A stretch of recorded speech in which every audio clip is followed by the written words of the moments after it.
Hola, bienvenido a este nuevo tema del principio divino. Mi nombre es Eustaquio Fernández y conmigo vamos a ver el capítulo 4, la misión del Mesías. Vamos a empezar hablando acerca de Jesús. La palabra Mesías en hebreo significa el ungido, queriendo decir concretamente el rey. Y la palabra Cristo en el lenguaje helénico significa Mesías o Salvador. Entonces, la palabra de Dios era que los israelitas estaban esperando un Mesías para ser salvados. Y esa era la ideología mesiánica de los israelitas. Podemos ver esto que hace 2000 años vino Jesucristo con la misión del Mesías para dar salvación. Recordemos, el Mesías que debe venir con el fin de cumplir el propósito de la providencia de Dios para dar una salvación. Ese es el propósito del Mesías. Si nosotros recordamos en el tema del propósito de la creación, del principio divino, significa que se debe establecer el reino de los cielos en la tierra a través del cumplimiento de las tres grandes bendiciones.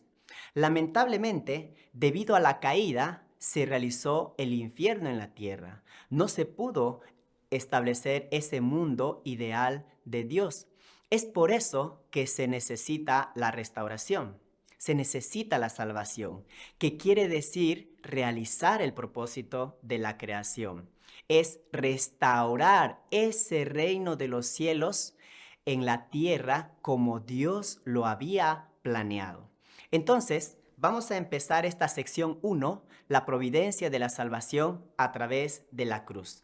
Hablemos acerca del propósito del advenimiento de Jesús como Mesías. El propósito del advenimiento de Jesús como Mesías es poder salvar a los hombres caídos, es dar una salvación completa. Y podemos darnos cuenta de esto a través de las palabras que Jesús expresó en Mateo 5:48. Jesús nos enseñó: sed pues vosotros perfectos, como vuestro Padre que está en los cielos es perfecto. Estas palabras de Jesús indican que las personas debemos cumplir la primera bendición, que es llegar a unir nuestra mente y nuestro cuerpo. Porque Jesús vino con la misión de poder dar una salvación completa al ser humano. Y también Jesús nos enseñó a orar en Mateo 6:10. Dijo: venga tu reino, hágase tu voluntad como en el cielo, así también en la tierra. Entonces la voluntad de Dios debe ser realizada aquí en la tierra.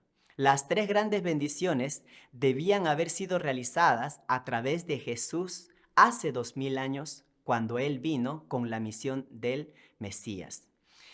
Entonces, entendiendo un poco más este tema, nos damos cuenta que cuando Dios creó a Adán y a Eva, les dio el mandamiento en Génesis 1:28 de las tres grandes bendiciones. Les dijo que pudieran crecer, que significa que puedan madurar, y esa es la primera bendición, la perfección individual. Y les dio también la segunda bendición de que llegaran a multiplicarse, llegaran a tener hijos, formar una familia. Y la tercera bendición significa tener dominio sobre la creación. Entonces, Adán y Eva debían tener hijos, establecer una sociedad, establecer una nación, establecer un mundo, y de esa manera lograr establecer el reino de los cielos, primeramente aquí en la tierra y luego ser establecido en el mundo espiritual. Y eso lo expresó Jesús en Mateo 6:10. Lamentablemente, debido a la caída, no se estableció esta voluntad que Dios tenía pensado. Vimos que Adán y Eva cayeron, desobedecieron a Dios, comiendo el fruto, teniendo una relación sexual ilícita antes de haber estado preparados. Entonces ellos formaron una familia mala, una sociedad mala, naciones y finalmente un mundo malo. Y eso es lo que vemos aquí en la sociedad. Lo que estamos viendo es el infierno en la tierra. Hay problemas, hay divorcios, hay feminicidios, vemos guerra. No es la voluntad de Dios. Entonces, Jesús, cuando vino hace 2000 años a este mundo, expresó en Mateo 4, 17, arrepiéntanse porque el reino de los cielos se ha acercado. Es por eso que el hombre necesita una salvación, necesita una restauración para volver al estado original que Dios había planeado, a ese reino de los cielos que Dios tenía pensado desde un inicio con Adán y Eva. Veamos primeramente que el ser humano perfeccionado, cuando cumple el propósito de la creación, llega a formar un solo cuerpo con Dios y siente exactamente lo que Dios siente. Esta persona que se ha perfeccionado adquiere la divinidad de Dios porque vive según el deseo de Dios. Y también, al no tener el pecado original, no necesitaría una redención, no necesitaría un salvador, no necesita llevar una vida de oración o llevar una vida de arrepentimiento o una vida de fe, porque esta persona que se ha perfeccionado forma un solo cuerpo con Dios. Y también multiplicaría hijos sin pecado. Al mismo tiempo, sus hijos no necesitarían un salvador para la redención de sus pecados, porque serían hijos del linaje directamente de Dios. Es por eso que Jesús, cuando manda a sus discípulos que sean perfectos como Dios es perfecto, en Mateo 5:48, Jesús estaba indicando que debemos llegar a ser ciudadanos del reino de los cielos. Bien, entonces, este era el propósito de la venida de Jesús, que se pudiera cumplir la primera bendición, un ser humano perfecto, se pudiera establecer una familia ideal, una familia perfecta, y se pudiera establecer la tercera bendición, el dominio del hombre sobre la creación. Esto sería el reino de los cielos en la tierra. Esa era la misión de Jesús con la cual vino hace 2000 años y de esa manera dar salvación completa. Por consiguiente, preguntémonos, ¿fue realizada la providencia de la salvación a través de la redención por la cruz? Si nosotros vemos a través de la redención por la cruz, preguntémonos, ¿se cumplió el propósito de la creación? ¿Se restauró ya la naturaleza original de la creación? ¿El reino de los cielos fue realizado aquí en la tierra? ¿Hay seres humanos perfectos? ¿Hay familias ideales? ¿Existe acá un mundo bueno?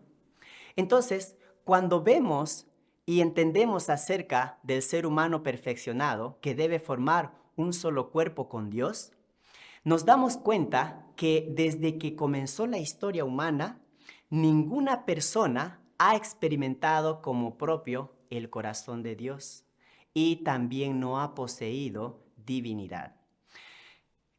También, ¿no? No hubo ningún santo que no necesitase la redención del pecado. Incluso un hombre tan brillante como Pablo estaba obligado a llevar una vida de fe, de oración con lágrimas, como lo expresó en la carta de los Romanos en el capítulo 7 del versículo 18 al 25. El apóstol Pablo dijo, quiero hacer el bien, pero no lo hago. Más bien hago el mal que no quiero hacer. Entonces nos damos cuenta que no ha habido ningún ser humano perfecto que haya sentido completamente el corazón de Dios. También, por más devotos que sean los padres, no pueden dar nacimiento a hijos sin pecado. Aunque recibimos el bautizo, aunque recibimos al Espíritu Santo y creemos en Jesús, aún el pecado continúa. El pecado original está siendo transmitido a pesar de nuestra fe en Jesús. Y ninguna persona pudo volverse perfecto igual que Dios es perfecto, así como lo expresó Jesús en Mateo 5:48. Entonces, la conclusión es que a través de la cruz no fue posible eliminar el pecado original. Y no se pudo restaurar completamente la posición original del hombre. No vemos el reino de los cielos aquí en la tierra como Jesús lo expresó. Por este motivo, Jesús prometió una segunda venida. Él dijo que nuevamente va a volver, porque Jesús mismo sabía que a través de la redención por la cruz, no fue cumplido el propósito de su venida como Mesías completamente. Jesús lo expresó y habló de su segunda venida. El ser humano necesita ser eliminado del pecado original. Se necesita que el hombre logre la perfección individual, cumpla las tres grandes bendiciones y se establezca el reino de los cielos.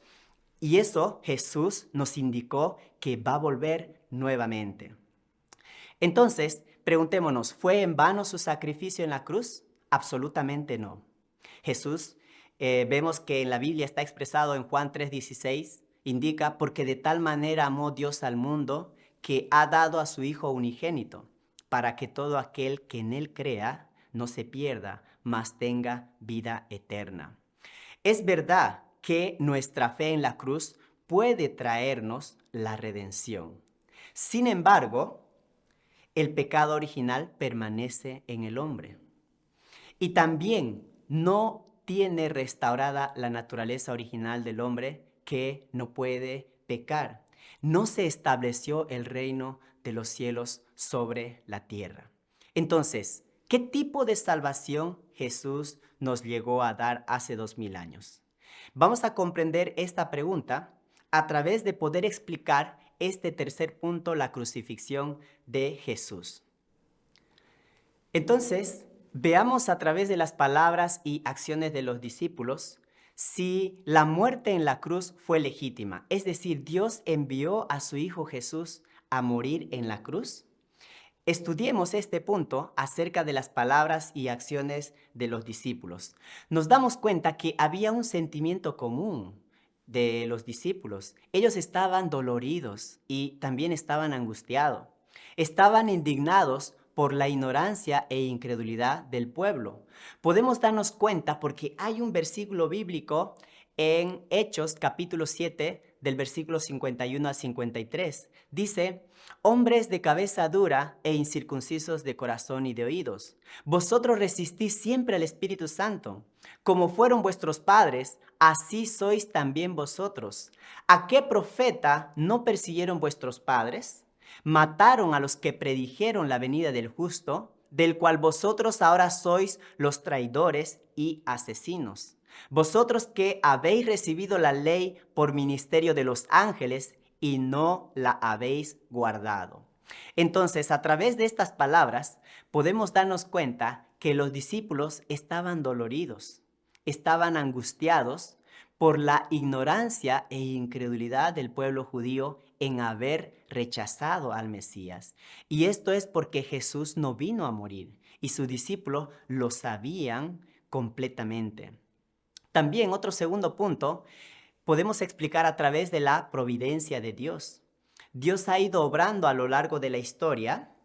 Él llamó a Abraham y de sus descendientes de Abraham, Él estableció el pueblo escogido de Israel. Dios educó a este pueblo, lo protegió, le disciplinó a través de pruebas, a través de penalidades. Y a lo largo de la historia, cuando ellos salen de Egipto, en el periodo del desierto, en el tiempo de Moisés, construyen el tabernáculo.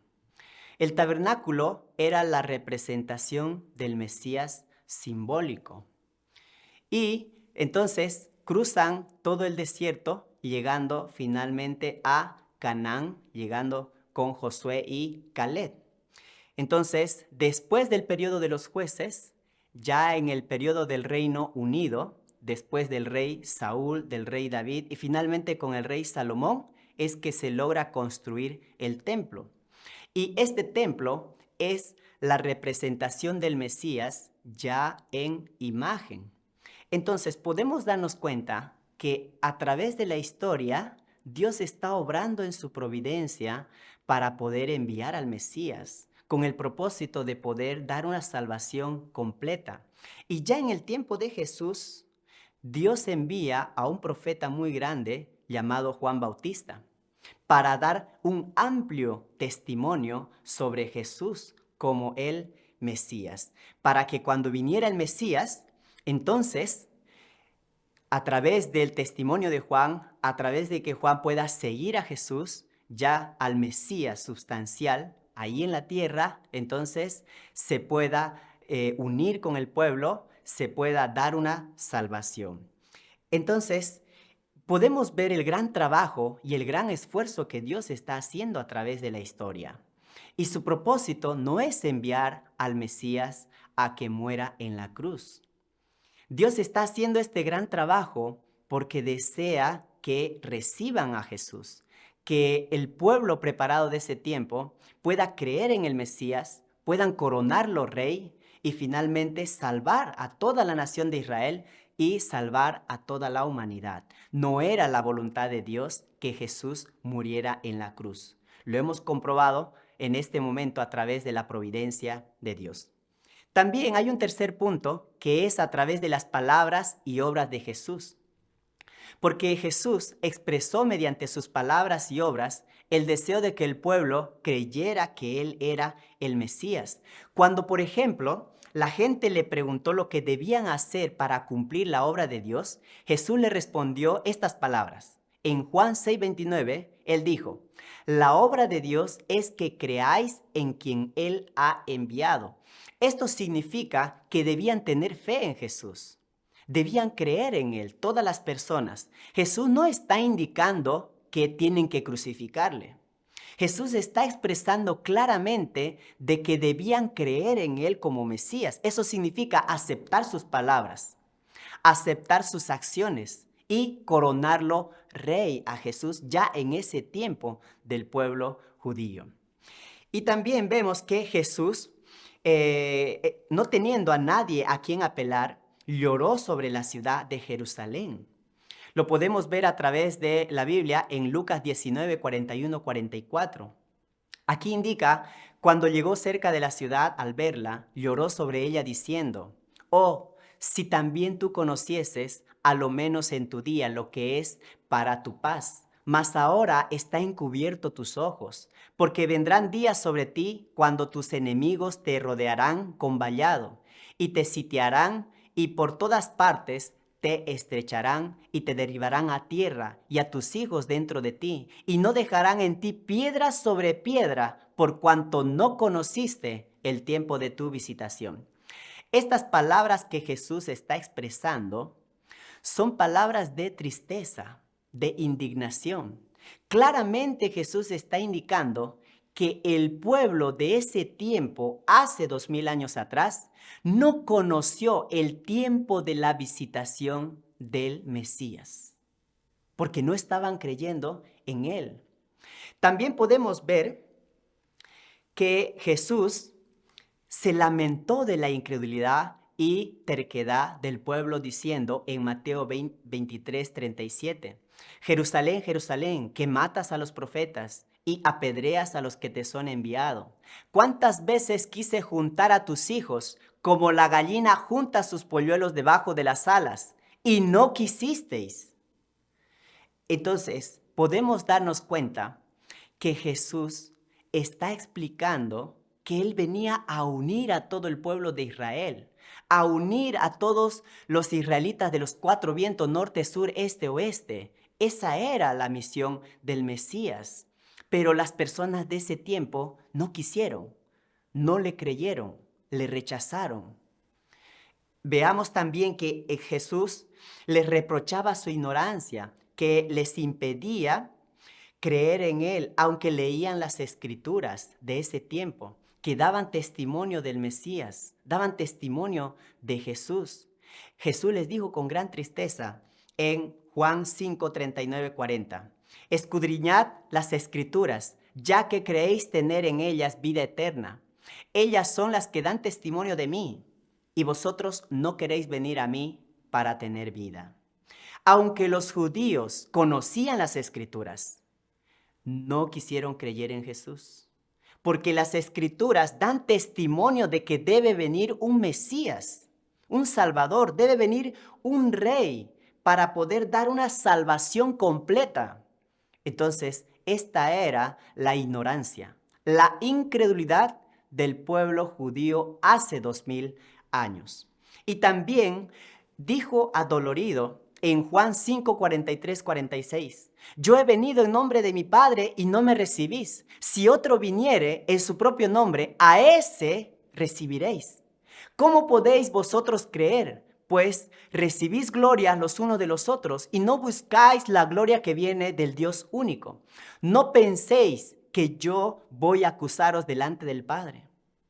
Hay quien os acusa, Moisés, en quien tenéis vuestra esperanza. Porque si creyeríais a Moisés, me creeríais a mí, porque él escribió de mí. Estas palabras Jesús las habló adolorido.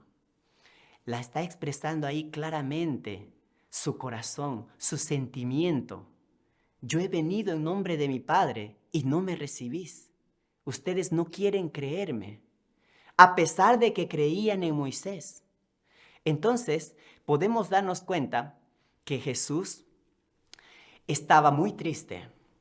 Jesús estaba adolorido, estaba angustiado, intentando a través de sus palabras que el pueblo de ese tiempo pudiera creer en él como el Mesías.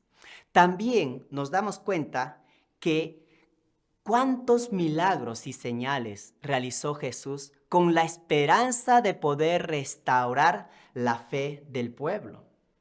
Jesús curó paralíticos, hizo ver a ciegos. Entonces, cuando Jesús hacía estos milagros, ¿qué es lo que pensaban los judíos de ese tiempo? Jesús tenía un propósito por el cual estaba obrando a través de estos milagros. Podemos ver en Juan 10:38, Jesús dijo, creed por las obras. Aunque a mí no me creáis, así sabréis y conoceréis que el Padre está en mí y yo en el Padre. Entonces, los milagros que estaba haciendo Jesús era para dar testimonio que Dios estaba con Jesús, que Jesús era el Hijo de Dios, enviado para poder salvar. Entonces, Jesús quería que el pueblo judío creyera en él. Ese era el propósito de obrar los milagros. Entonces, ¿cómo estaba pensando el pueblo? ¿Ellos creyeron? Los líderes religiosos de ese tiempo, ¿qué pensaban acerca de Jesús? Vemos este punto que viendo las maravillas que él hacía, los líderes religiosos, ellos lo condenaron como alguien que estaba poseído por Belcebú. En Mateo 12:22 está registrado que Jesús hace un milagro, expulsa a un demonio. Y vemos cuál es la respuesta o la actitud de estos líderes religiosos. En Mateo 12:22 dice, entonces fue traído a él un endemoniado, ciego y mudo, y le sanó. Y de tal manera que el ciego y mudo veía y hablaba. Y toda la gente estaban atónita y decía, ¿será este aquel hijo de David? Mas los fariseos al oírlo decían, este echa fuera los demonios, sino por Belcebú, príncipe de los demonios. Entonces, los líderes de ese tiempo estaban acusando a Jesús de estar poseído por un demonio. Podemos ver y darnos cuenta que Jesús era el Hijo de Dios, había sido enviado por Dios.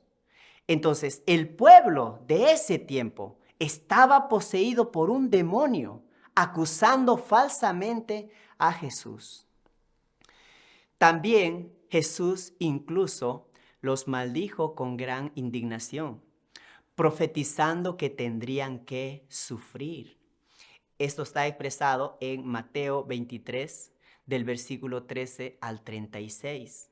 Solamente vamos a leer el versículo 13, que Jesús les dice directamente estas palabras a los líderes de ese tiempo. Mas ay de vosotros, escribas y fariseos hipócritas, pues cerráis las puertas del reino de los cielos a los hombres. Y ni vosotros entráis, ni dejáis entrar a los que quieren entrar. Entonces, podemos darnos cuenta que estas palabras están expresando una gran indignación, porque Jesús estaba adolorido y angustiado, obrando a través de sus palabras, obrando a través de milagros para que la gente de ese tiempo pudiera creer en él como Mesías. Sin embargo, al rechazarlo, al no aceptarlo, estos líderes, escribas y fariseos habían cerrado el reino de los cielos, rechazando al Mesías. Entonces, la voluntad de Dios era que el pueblo creyera en Jesús como el Mesías. Este era el deseo de Dios. Este es el propósito por el cual Dios envía al Mesías, para que el pueblo preparado que Dios había trabajado crea en Jesús como el Mesías. El mismo Jesús se esforzó en hacerles creer en él. Entonces, si el pueblo judío hubiera seguido la voluntad de Dios, como Dios y Jesús deseaban, sería imposible que lo crucifiquen. Si la gente de ese tiempo, los líderes, hubieran creído en Jesús, lo hubieran coronado rey de reyes, hubiera sido rey de Israel. Y de esa manera Jesús hubiera podido dar una salvación completa. Todas las personas de ese tiempo hubieran cumplido las 3 grandes bendiciones. Porque ese es el propósito de la creación de Dios desde un inicio de la historia. Entonces, a través de la muerte en la cruz, podemos darnos cuenta que no fue la predestinación de Dios. Dios no envió a su Hijo a morir. No fue la predestinación de Dios para cumplir el propósito de la llegada de Jesús como el Mesías. Entonces, esto quiere decir que la muerte en la cruz fue el resultado de la ignorancia e incredulidad del pueblo judío de ese tiempo. No entendieron el propósito de Jesús hace 2000 años. No creyeron en sus palabras. No creyeron en los milagros que él estaba obrando para que este pueblo tuviera fe en Jesús y pudiera ser coronado rey en ese tiempo. Entonces, si la crucifixión de Jesús hubiera sido originalmente la predestinación de Dios, entonces, ¿cómo podría haber orado 3 veces para que el cáliz de la muerte pasara de él? Hasta el último momento, Jesús buscó la manera, el corazón, la actitud, la fe para que creyeran en él. Antes de ser apresado, él llevó a 3 de sus mejores discípulos para poder orar. Y ahí hizo él 3 veces oración. Padre mío, si es posible que pase de mí este cáliz. Esta oración, él la hizo 3 veces. Claramente podemos darnos cuenta que él vino con la misión de poder ser rey. No vino para morir en la cruz porque lo está expresando en estas palabras. Sin embargo, sus discípulos no entendieron. Ellos se durmieron y finalmente arrestaron a Jesús. Este versículo que dice en Mateo 26:39, Padre mío, si es posible, pase de mí este cáliz, pero no sea como yo quiero, sino como tú. Muchas personas piensan que Jesús estaba orando por debilidad o que él estaba orando por miedo o temor a la cruz. Pero en realidad Jesús hizo esta oración muy seria, muy determinado para no ir camino a la cruz porque no era su propósito. Jesús sabía que Dios se había esforzado mucho tiempo para establecer el reino de los cielos. Había trabajado durante toda la historia Dios con la intención de enviar a su Hijo Jesús como Mesías. Entonces, si Jesús moría en la cruz, todo ese esfuerzo que Dios había realizado hubiera sido invadido por Satanás. Entonces Jesús estaba orando por Dios, porque sabía que Dios se había esforzado y había trabajado durante toda la historia. También Jesús hizo esta oración porque sabía que el hombre prolongaría la historia de aflicción hasta el tiempo de la segunda venida. El hombre no lograría una salvación completa. El hombre quedaría bajo el dominio de Satanás. Toda la humanidad sufriría. Entonces, por eso Jesús está haciendo este tipo de oración, de no ir camino a la cruz. Y tercer punto es que Jesús hizo esta oración porque el pueblo de Israel sufriría una inmensa persecución. Podemos darnos cuenta a través de este versículo bíblico la intención y el propósito de Jesús de orar para no ir camino a la cruz.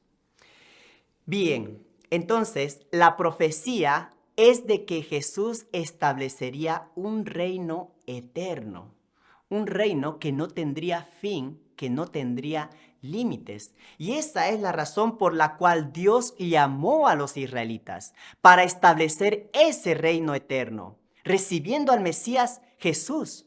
Después de 2000 años de tribulación que habían pasado, que Dios había guiado un pueblo, la intención de Dios era que creyeran en Jesús. Está expresado la profecía acerca del nacimiento de un niño que establecería un reino eterno en Isaías capítulo 9, versículos 6 al 7. Dice, porque un niño nos ha nacido, un hijo se nos ha dado. El señorío reposará en su hombro y le llamarán admirable consejero, Dios poderoso, siempre Padre, príncipe de paz. Grande es su señorío, y la paz no tendrán límites sobre el trono de David y sobre su reino, para restaurarlo y consolidarlo por la equidad y la justicia. Desde ahora y hasta siempre, el celo de Yahvé Sebaot hará eso. Entonces, esta profecía de Isaías está indicando claramente que el Mesías viene con el propósito de establecer un reino eterno aquí en la tierra primeramente. Y esta profecía debía cumplirse hace 2000 años a través de la venida del Mesías Jesús. También nos damos cuenta que un ángel se aparece a María en el tiempo de la concepción de Jesús. ¿Qué le dice este ángel a María? En Lucas capítulo 1, del versículo 31 al 33, está escrito las palabras que le habla este ángel a María. Vas a concebir en el seno y vas a dar a luz un hijo, a quien pondrás por nombre Jesús. Él será grande y será llamado Hijo del Altísimo. Y el Señor Dios le dará el trono de David su padre. Reinará sobre la casa de Jacob por los siglos y su reino no tendrá fin.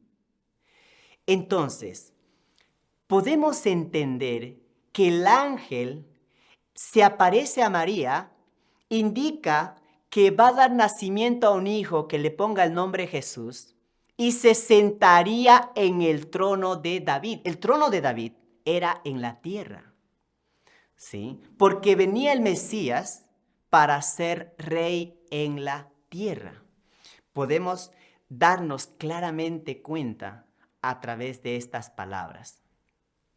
También Jesús, después de la cruz, por causa del pecado, de entregar a Jesús en la crucifixión, todo el pueblo judío había perdido la calificación para ser el pueblo escogido.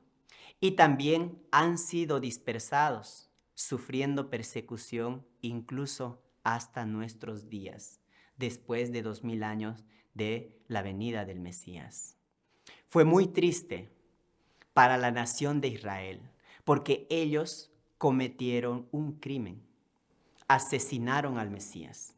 No era la voluntad de Dios.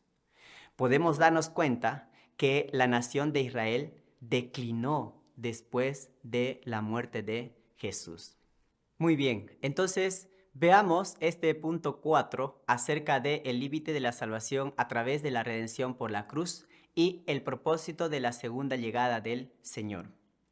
El propósito de la llegada de Jesús como el Mesías es poder dar una salvación, tanto espiritual como física. Dios había creado al ser humano tanto en espíritu y en cuerpo físico. Estas dos dualidades tiene el ser humano. Entonces, lo que ocurrió en la caída fue que el hombre realizó una caída espiritual y una caída física. Ocurrió juntos, ambos. Es por eso que la salvación se necesita que sea una salvación espiritual y una salvación física. Tiene que resolverse juntos. Y ese es el propósito por la cual Jesús vino hace 2000 años, de poder darle al hombre una salvación completa. El plan original era que Jesús, viniendo hace 2000 años, daría una salvación espiritual y una salvación física al hombre caído, eliminando el pecado original.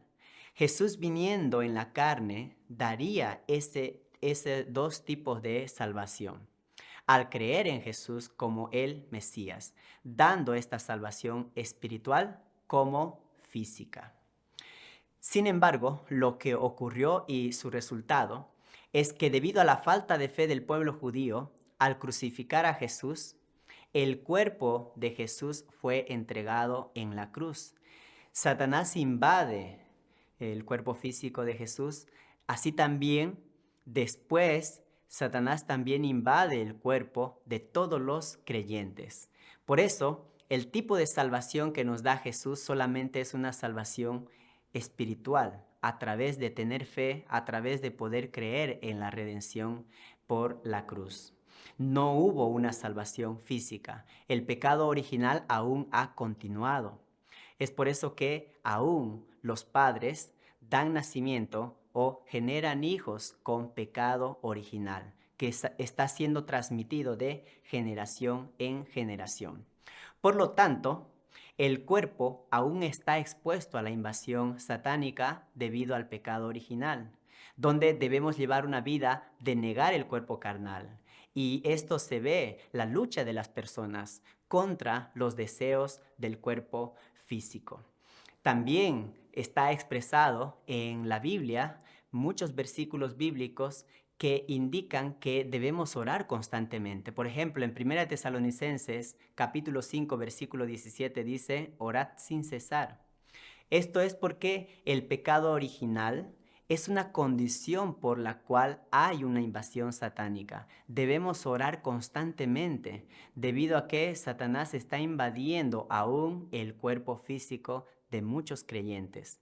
Y en Romanos capítulo 7 del versículo 22 al 25, como lo expresó el apóstol Pablo, dice, así yo mismo con la carne sirvo a la ley de Dios,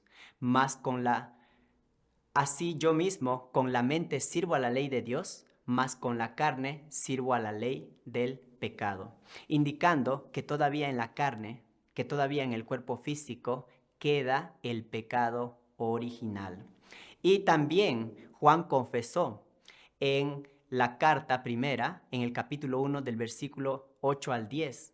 Dice, si decimos que no tenemos pecado, nos engañamos a nosotros mismos y no hay verdad en nosotros. Si decimos que no pecamos, le hacemos mentiroso y su palabra no está en nosotros. Entonces podemos darnos cuenta que aún permanece el pecado original. La salvación que recibimos a través de tener fe en Jesús y creer en Él es solamente una salvación espiritual. No se ha llegado a tener una salvación completa.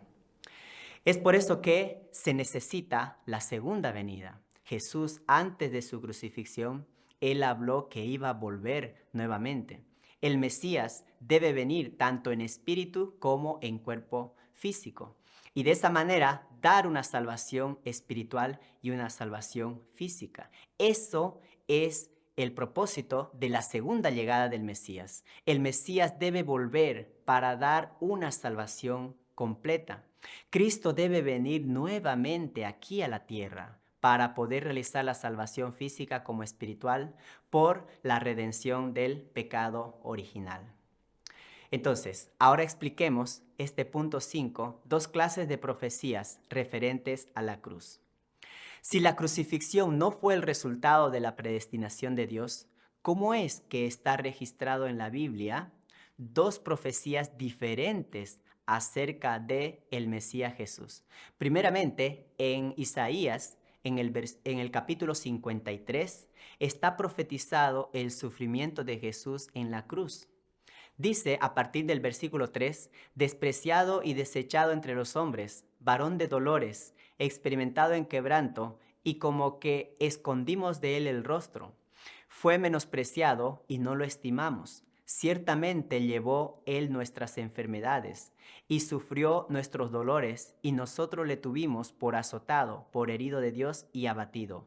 Mas él herido fue por nuestras rebeliones, molido por nuestros pecados. Entonces nos damos cuenta que esta profecía está indicando acerca del sufrimiento del Mesías. Está indicando que el Mesías va a ser menospreciado, va a ser desechado, que está claramente indicando que viene el Mesías a ir camino a la cruz. Pero hay otra profecía de que viene el Mesías para poder establecer un reino eterno en la tierra. Y está expresado en Isaías capítulo 9, del versículo 6 al 7, y también en Isaías capítulo 11 y en Isaías capítulo 60. Dice en el capítulo 9, porque un niño nos es nacido, hijo nos es dado, y el principado sobre su hombro, y se llamará su nombre admirable, consejero, Dios fuerte, Padre eterno, príncipe de paz.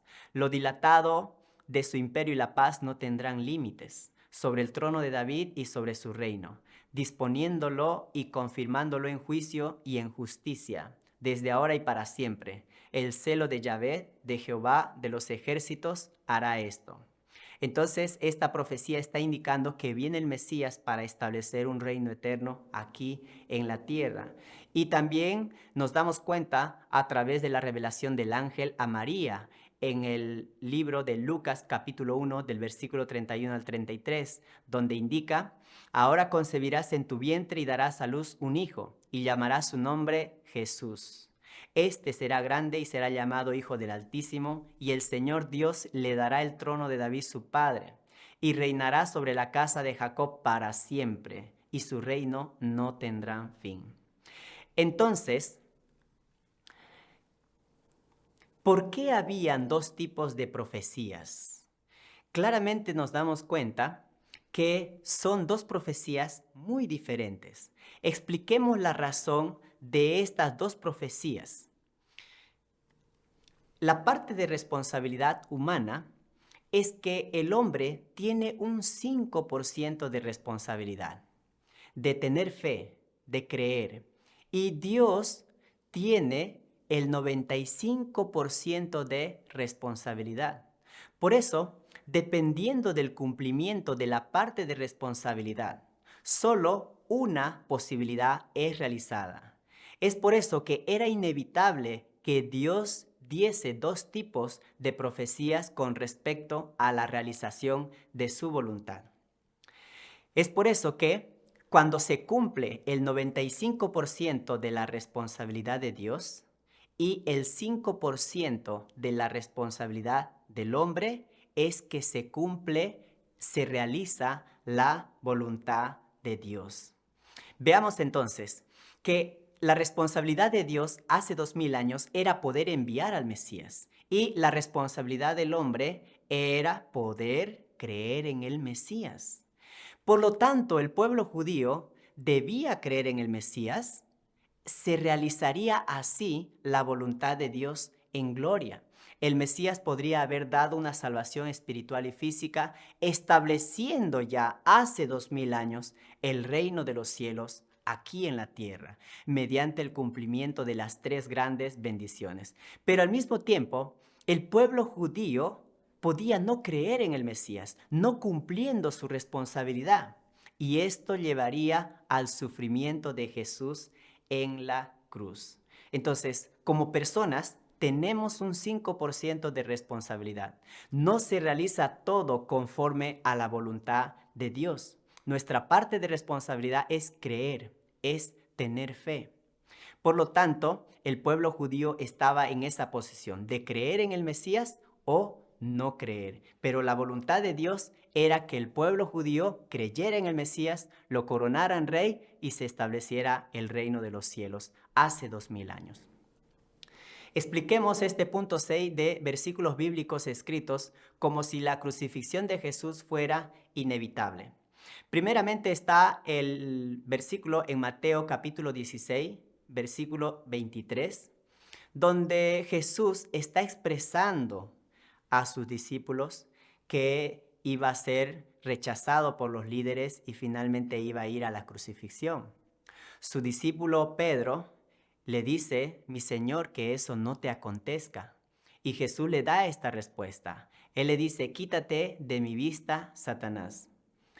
Cuando hemos escuchado estas palabras o hemos leído en la Biblia, hemos pensado de que la voluntad de Dios era que Jesús muriera en la cruz. Vamos a explicar por qué Jesús le dice a su discípulo: quítate de mi vista, Satanás, como si se estuviera oponiendo a la crucifixión.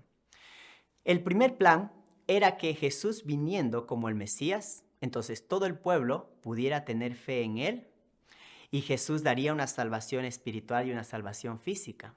Él podría eliminar el pecado original, estableciendo el reino de los cielos en la tierra y finalmente en el cielo.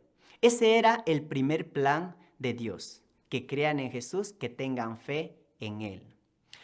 El segundo plan, ese primer plan no se realizó. Entonces, el segundo plan era que al venir Jesús, por la falta de fe del pueblo judío, si ellos no cumplían su responsabilidad, entonces Jesús iría camino a la cruz, pudiendo dar solamente una salvación espiritual.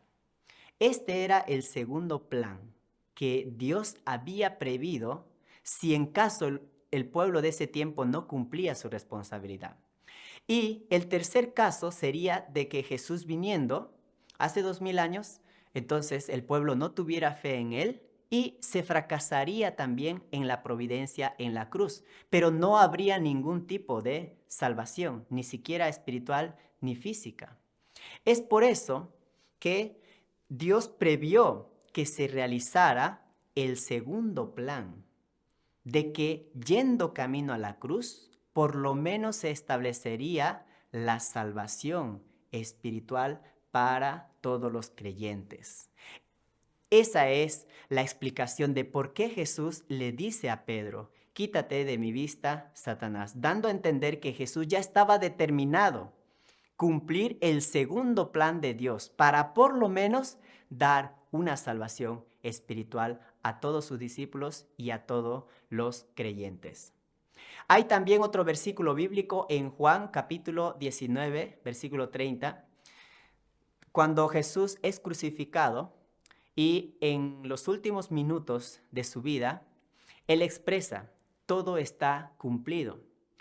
Con estas palabras, muchos cristianos hemos creído que cuando dijo todo está cumplido, ya se había cumplido toda la voluntad de Dios mediante la crucifixión. Pero en realidad no significa que el propósito de la providencia de la salvación se lograba a través de la cruz. No quiere decir eso. Más, significa que Jesús, al ser crucificado, cumplió su trabajo de establecer la base para la providencia de la salvación espiritual mediante la cruz, ya que la incredulidad del pueblo era en aquel punto un hecho incambiable. Por lo menos Jesús, yendo a la crucifixión, cumpliría la salvación espiritual, dejando la providencia de la salvación física para el tiempo de la segunda llegada. Entonces, para poder tener una fe correcta, debemos orar, establecer una comunicación directa con Dios en espíritu. Debemos hacer una oración ardiente. Debemos comprender la verdad por una lectura correcta de la Biblia. Como dice en Juan capítulo 4, versículo 24, Dios es espíritu, y los que le adoran en espíritu y en verdad es necesario que adoren. El tipo de fe correcta que debemos tener hacia Dios es adorar a Dios en espíritu y en verdad. Hasta el presente, todos los cristianos han pensado que Jesús vino al mundo para morir. Y esto es porque no conocieron el propósito fundamental de la llegada de Jesús como el Mesías. No entendieron que venía Jesús como Mesías para ser rey aquí en la tierra y dar una salvación completa. Muchas personas sostuvieron la idea equivocada que la salvación espiritual era la única misión por la cual Jesús vino al mundo. Entonces, también en Lucas 18:8, Jesús expresó: pero cuando venga el Hijo del Hombre, ¿hallará fe en la tierra? Estas palabras Jesús dijo lamentándose de antemano de la posible ignorancia de los cristianos al tiempo de la segunda venida. Entonces podemos concluir de que Jesús no vino para morir. Y si nosotros preguntamos a Jesús directamente a través de la comunicación espiritual, podemos verlo aún más claramente. Podremos entender que Jesús vino para ser rey, para poder dar una salvación completa. Bien, entonces, entremos a esta sección 2, la segunda llegada de Elías y Juan el Bautista. Empecemos hablando acerca de Juan el Bautista. Este punto 1, vamos a ver la tendencia del pensamiento judío centralizado en la segunda llegada de Elías. La ferviente esperanza para la llegada del Mesías era que pudieran esperarle al Mesías y recibirle. Sin embargo, el pueblo judío, al igual que esperaban la llegada del Mesías, esperaban la segunda llegada de Elías. Elías era un profeta que vivió 900 años antes de Jesús, en el tiempo final del periodo del Reino Unido. Explicando y entendiendo un poco más quién era este profeta, él prácticamente se enfrentó a los profetas de Baal, más de 850 profetas, y los desafió a mostrar quién creía en el Dios verdadero. Entonces, él les desafía a que hagan llover fuego del cielo sobre una ofrenda. Entonces, todos los profetas de Baal, primeramente, intentaron invocar a su Dios. Después de varios intentos, no ocurrió ninguna señal. Entonces, después fue el turno de este profeta, Elías, donde él oró al Dios verdadero, hizo una oración muy profunda. Entonces los cielos se empezaron a abrir y descendió fuego del cielo quemando completamente la ofrenda que se había colocado. Todo el pueblo de Israel se dio cuenta de que Elías creía en el Dios verdadero. Sin embargo, él no tuvo una muerte natural como cualquier otra persona. Cuando él estaba caminando con su discípulo Eliseo, de repente Elías asciende al cielo una carroza de fuego con caballos de fuego y subió al cielo de esa manera, subió espiritualmente. Entonces, 400 años antes de la venida del Mesías Jesús, aparece también un gran profeta llamado Malaquías, y él es quien profetiza la segunda venida de Elías. Está en el capítulo 4, el versículo 5, dice: He aquí yo os envío al profeta Elías antes que venga el día de Jehová grande y terrible. Todo el pueblo de Israel conocía la profecía de Malaquías, de que él indica que va a venir nuevamente Elías. Se va a realizar la segunda llegada de Elías antes de la venida del Mesías. Y de esa manera, entonces, todo el pueblo de Israel reconocerían quién es el Mesías. Primero reconociendo a Elías y luego siendo conectado con el Mesías. Ya en el tiempo de Jesús, Elías y Moisés se aparecen a los discípulos de Jesús en espíritu. Y eso está registrado en Lucas capítulo 9, versículo 30. Dice: y he aquí dos varones que hablaban con él, los cuales eran Moisés y Elías. Entonces el pueblo judío estaba esperando la segunda venida de Elías. Ellos estaban esperando que vuelva sobre las nubes del cielo. Es como lo que hoy muchos cristianos están esperando también a Jesús venir sobre las nubes. En realidad, ¿se realizará de esa forma la segunda venida? podemos entender que de igual manera que el pueblo judío estaba pensando que vendría sobre las nubes, se va a repetir nuevamente en nuestro tiempo de que muchos cristianos están esperando a Jesús volver sobre las nubes. Y cuando aún no había noticias sobre la segunda llegada de Elías, Jesús apareció como el Mesías. Y esto causó gran confusión en Jerusalén. En realidad, ¿quién era Elías en el tiempo de Jesús? Podemos darnos cuenta a través de las palabras de Jesús en Mateo capítulo 17, del versículo 10 al 13. Cuando los discípulos salían a predicar y anunciar el evangelio de Jesús y anunciar de que Jesús era el Mesías, los discípulos eran refutados por algunos líderes judíos donde le preguntaban si Jesús es el Mesías, entonces ¿dónde está Elías? Los discípulos no conocían las escrituras. Entonces ellos humildemente iban donde Jesús y le preguntaban. Ese hecho está registrado en Mateo 17, del versículo 10 al 13. Dice, entonces sus discípulos le preguntaron a Jesús, diciendo, ¿por qué pues dicen los escribas que es necesario que Elías venga primero? Respondiendo Jesús les dijo, a la verdad Elías viene primero y restaurará todas las cosas.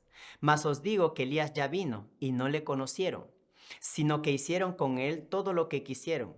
Así también el Hijo del Hombre padecerá de ellos. Entonces los discípulos comprendieron que les había hablado de Juan el Bautista. Aquí, en este versículo, Jesús está indicando de que Juan Bautista es Elías. Él vino con la misión de Elías para cumplir la misión que Elías había dejado hace 2000 años en el tiempo final del Reino Unido. Entonces, cuando los discípulos continuaban anunciando el Evangelio de Jesús, otra vez eran refutados con la pregunta si Él es el Mesías, entonces ¿dónde está Elías? Esta vez los discípulos le contestaban y le decían que Juan el Bautista era Elías. Es por eso que hay también otro versículo bíblico donde está registrado de que estos líderes judíos van a preguntarle directamente a Juan si él era Elías. En Juan capítulo 1, versículo 21 dice, y le preguntaron, ¿qué pues? ¿Eres tú Elías? Dijo, no soy. ¿Eres tú el profeta? Y respondió, no. Podemos darnos cuenta que Juan Bautista negó ser Elías.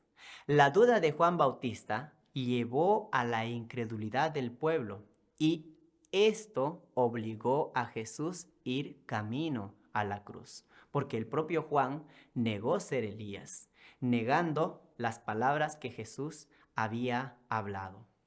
Entonces, veamos el camino a seguir por el pueblo judío. El pueblo judío había escuchado estas dos afirmaciones, de que Jesús indica de que Juan Bautista es Elías y de que cuando van a preguntarle a Juan, él dice, yo no soy, niega ser Elías. Las palabras de quién tomaría seriamente el pueblo. ¿En quién creerían más? ¿En Jesús o en Juan Bautista? Depende de cuál de los dos era más digno, más confiable a los ojos de los judíos. Veamos primeramente cómo Jesús parecía al pueblo judío. Primeramente, el pueblo judío estaba viendo a Jesús como un joven pobre, ignorante, hijo de un carpintero. Veían a Jesús que parecía ser un blasfemador de Dios. Parecía ser alguien que transgredía las leyes mosaicas. Parecía ser un destructor de moralidad. Entonces, este era el punto de vista del pueblo judío acerca de Jesús, de los líderes. Entonces, ¿cómo estaban viendo a Juan? Juan Bautista era hijo de un sacerdote, de una distinguida familia. Y ocurrieron milagros y señales al tiempo de su concepción y nacimiento. Juan Bautista llevó una brillante vida de fe y disciplina, internándose en el desierto llevando una vida de ayuno, una vida de oración. Incluso el pueblo pensaba que él fuese el Mesías.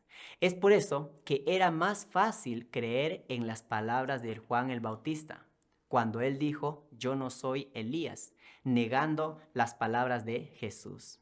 Es por eso que el pueblo judío no creyó en las palabras de Jesús y más le dio más credibilidad a las palabras de Juan el Bautista, cuando él dijo que no era Elías. Entonces, la conclusión para el pueblo judío es que Elías no vino. Es por eso que si creían en Jesús como el Mesías, tenían que entender que la Biblia, las Escrituras, estaba errado. Por otro lado, si Elías viene antes del Mesías, entonces Jesús era el falso Mesías. Claramente el pueblo judío se vio en una decisión, si creían en la Biblia o creían en Jesús. Es por eso que el pueblo judío no podía ignorar las profecías bíblicas, de que hablaban de que tenía que venir primeramente Elías. Es por eso que estaban obligados a rechazar a Jesús. Más creyeron en la palabra de Juan el Bautista. Veamos entonces este punto 3, la incredulidad de Juan el Bautista.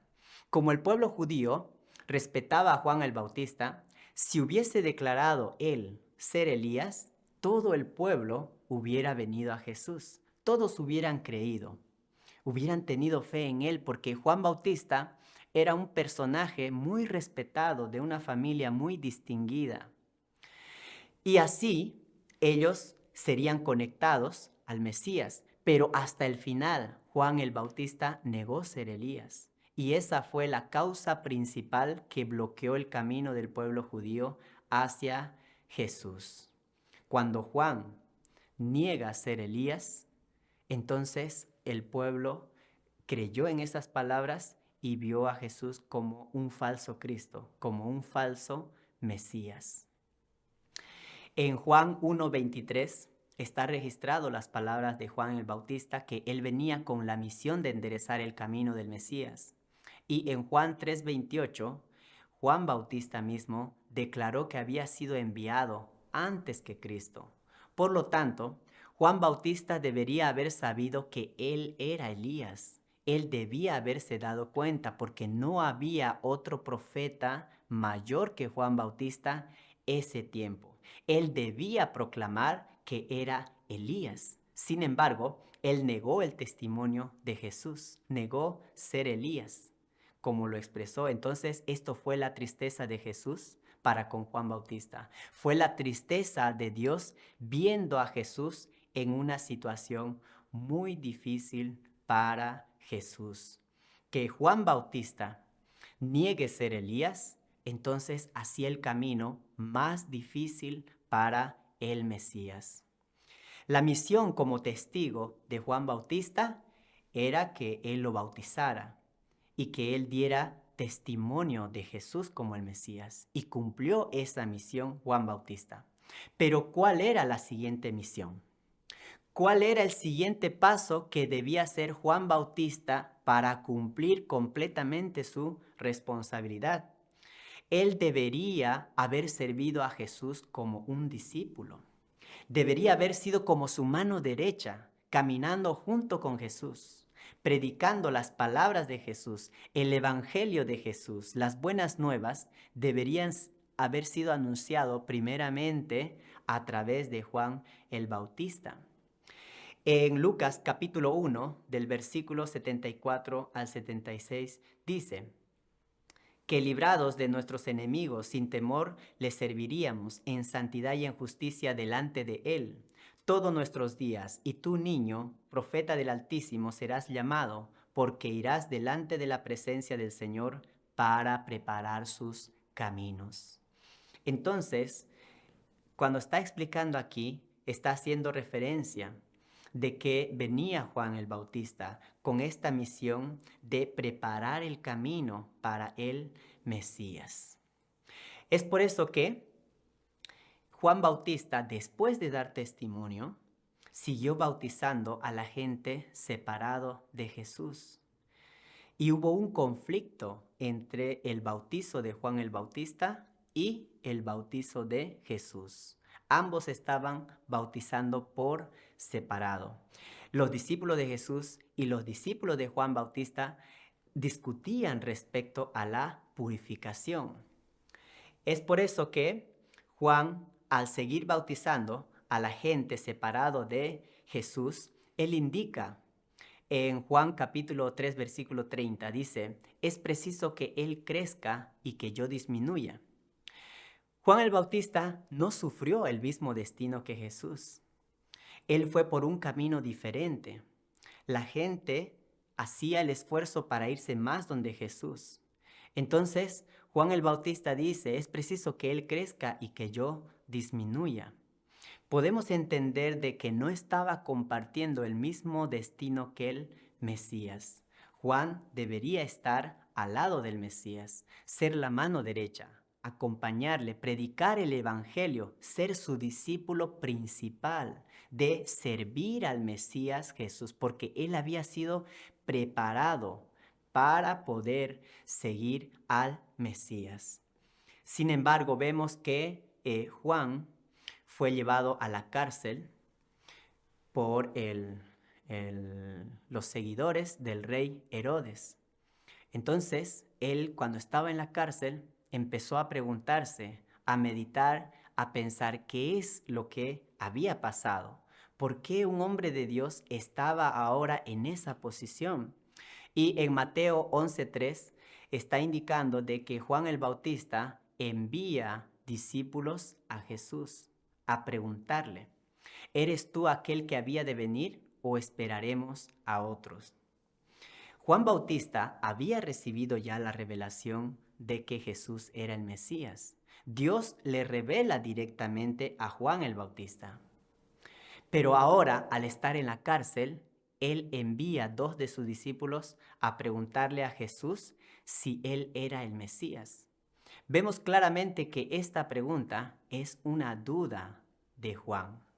Juan está dudando acerca de el Mesías Jesús. Juan desde el vientre fue escogido por Dios para la misión de servir a Jesús. Ya lo vimos en Lucas capítulo 1, versículo 75. Él llevó una vida ascética para preparar el camino del Señor y fue el primero a quien Dios le revela a Juan el Bautista de que Jesús era el Mesías. Entonces, él no pudo, Jesús no pudo responder, yo soy el Mesías. Más bien, Jesús le dio una respuesta indirecta. En Mateo capítulo 11 del versículo 4 al 5, dice, respondiendo Jesús les dijo, id y haced las obras. Id y haced saber a Juan las cosas que oís y veis. Los ciegos ven, los cojos andan, los leprosos son limpiados, los sordos oyen, los muertos son resucitados, y a los pobres es anunciado el Evangelio. Entonces Jesús no le da una respuesta directamente de que Él es el Mesías. Jesús respondió indignado, con una advertencia muy severa, porque Juan el Bautista no creyó en Jesús. Todo el pueblo judío había rechazado, sacerdotes, los escribas rechazaron al Mesías. Él tuvo que vagar por las costas de Galilea buscando otro tipo de discípulos, buscando a pescadores, a publicanos, a prostitutas. Entonces, cuando Juan Bautista envía a estos 2 discípulos, Jesús le expresa a sus discípulos, le dice, y dichoso aquel que no halle escándalo en mí. Es porque Juan Bautista se estaba escandalizando de Jesús. Él estaba dudando. La misión de Juan Bautista era dar testimonio de Jesús. Y esa misión Juan lo cumplió. Pero también Juan debía unir al pueblo a Jesús. Y en realidad eso fue lo que no hizo.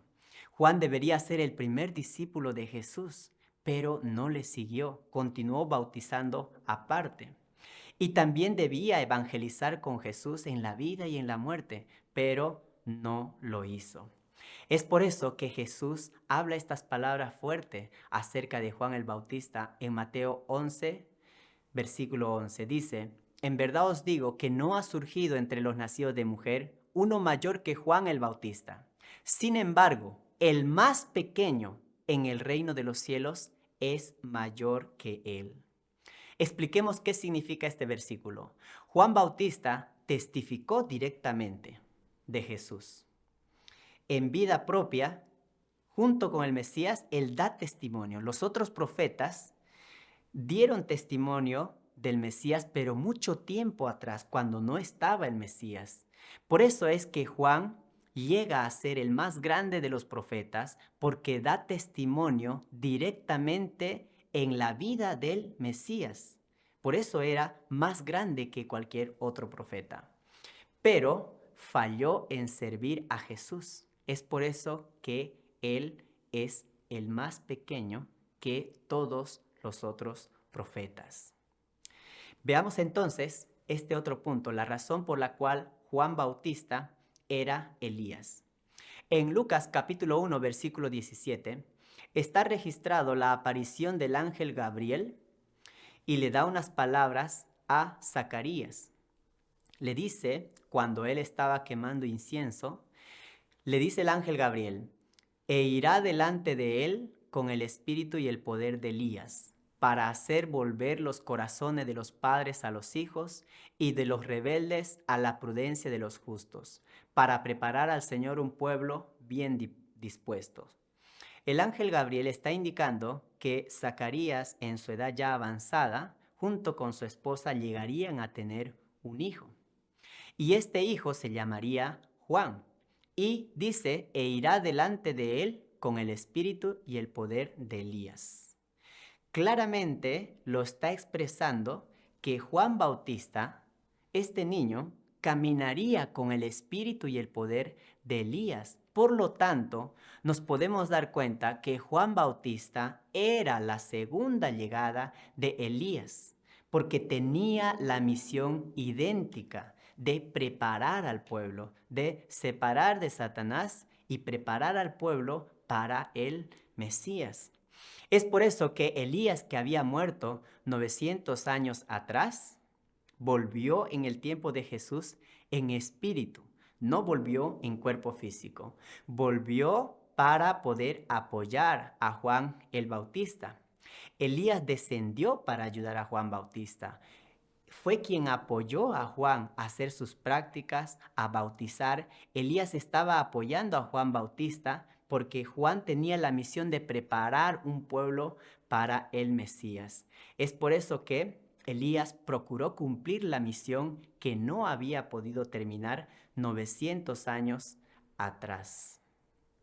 Entonces, ¿cuál debe ser nuestra actitud hacia la Biblia?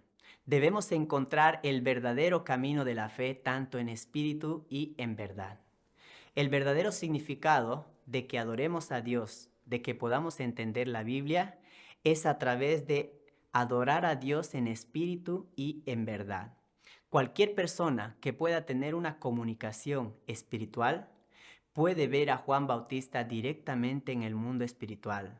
Podrá darse cuenta que las palabras que están aquí registradas en el principio son ciertas. Entonces podremos comprender que el propósito de la venida del Mesías era para ser rey, no para poder morir en la cruz. Muchas gracias.